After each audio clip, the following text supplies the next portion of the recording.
Assalamualaikum warahmatullahi wabarakatuh. Halo, di sini saya akan mempresentasikan tugas individu dengan judul Menurunnya Kinerja ASN Saat New Normal. Sebelumnya, saya akan memperkenalkan diri. Nama Indah Sukmadewi, kelas B3, kelompok 1, nomor absen 17. Saat ini saya sedang melaksanakan Latsar CPNS golongan 3 di PPSDM Kemendagri Regional Bukit Tinggi secara online. Let's get started. Mulai dari apa itu manajemen ASN? Manajemen ASN adalah pengelolaan ASN untuk menghasilkan pegawai ASN yang profesional, memiliki nilai dasar, etika profesi, bebas dari intervensi politik, bersih dari praktik KKN. Manajemen ASN lebih menekankan pada pengaturan profesi pegawai sehingga diharapkan agar selalu tersedia sumber daya aparatur negara yang unggul dan selaras dengan perkembangan zaman.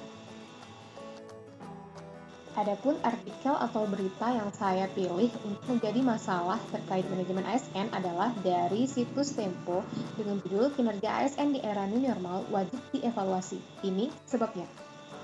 Langsung saja bagian yang pertama, pendahuluan latar belakang. Seperti yang kita tahu, saat ini dunia tengah dilanda pandemi yaitu COVID-19. Nah, hal ini juga tidak terkecuali pada Indonesia, di mana salah satu yang terdampak adalah terkait kinerja ASN. Saat ini segala sesuatunya sudah serba online, terhubung di internet, dan serba komputasi. Namun, tidak semua pelayanan publik itu bisa dilakukan melalui sistem daring dari rumah. Saat ini, Indonesia memang kelebihan ASN yang tidak diperlukan, tetapi juga kekurangan tenaga yang dibutuhkan, atau disebut juga dengan too many but not enough. Sehingga yang sangat diperlukan di sini adalah terkait kompetensi akan teknologi informasi dan komunikasi. Selanjutnya, identifikasi masalah di sini yaitu belum meratanya internet dan listrik, banyak ASN yang belum menguasai teknologi karena berusia, dan makin banyak celah untuk menghindari berkinerja karena perkembangan zaman. Adapun rumusan masalah di sini adalah bagaimana cara menertibkan kembali ASN sehingga dapat memberikan kinerja yang tinggi. Cus, lanjut ke pembahasan kajian teori yang dipakai ada dua, yaitu Undang-Undang Nomor 5 Tahun 2014 dan PP Nomor 11 Tahun 2017. Nah, pada infografis bisa dilihat bahwa karena adanya new normal terjadi sistem kerja yang berubah, yaitu durasi kerja yang lebih sedikit, kemudian dengan menerapkannya protokol kesehatan dan terbaginya kerja dengan WFH dan WFO. Nah, selanjutnya, dengan adanya new normal, bisakah ASN dipecat? Jawabannya tentu saja bisa. Hal ini diatur dalam Undang-Undang Nomor 5 Tahun 2014 pada pasal 55, pasal 77 ayat 6, pasal 84, pasal 87 ayat 1, pasal 87 ayat 2, pasal 87 ayat 3, dan pasal 87 ayat 4 yang semuanya menyatakan bahwa jika PNS kurang berkinerja, maka dapat diberikan sanksi administrasi sampai dengan pemberhentian sesuai dengan peraturan perundang-undangan yang berlaku. Tujuannya tidak lain adalah untuk memangkas jumlah ASN, terutama mereka yang tidak produktif.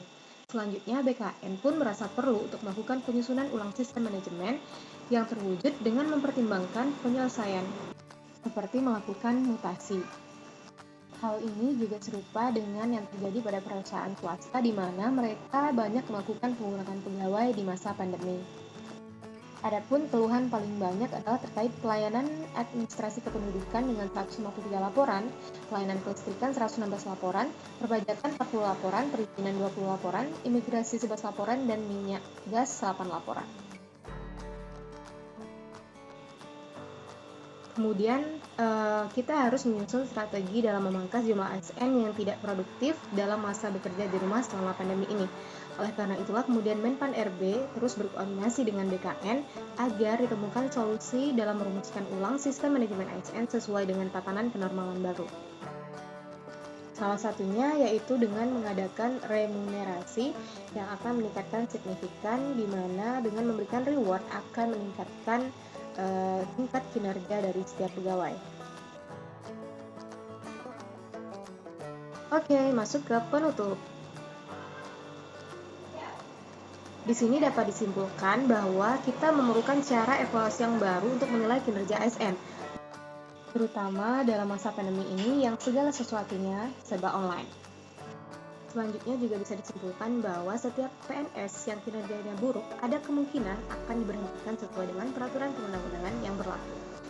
Selanjutnya ada 3 saran yang dapat saya berikan. Pertama yaitu agar kedepannya dalam rekrutmen pegawai baru haruslah mengutamakan keterampilan dan penguasaannya dalam TIK. Selanjutnya, bagi pegawai yang belum menguasai teknologi harus diberikan pelatihan agar mereka bisa tetap bekerja sesuai dengan tuntutan zaman saat ini. Selain itu, perlu juga agar dibuat sebuah peraturan baru yang dapat mengatur tentang sistem penilaian kinerja pada masa new normal atau pandemi. Selanjutnya ada kuis yang bisa teman-teman selesaikan dengan menjawab di kolom komentar di bawah. Pertanyaannya adalah, dalam penyelenggaraan kebijakan dan manajemen ASN, dikenal adanya asas yang mengutamakan keseimbangan antara hak dan kewajiban pegawai ASN. Silahkan dilihat huruf-huruf yang ada dan sesuaikan dengan kotaknya. Selamat menjawab!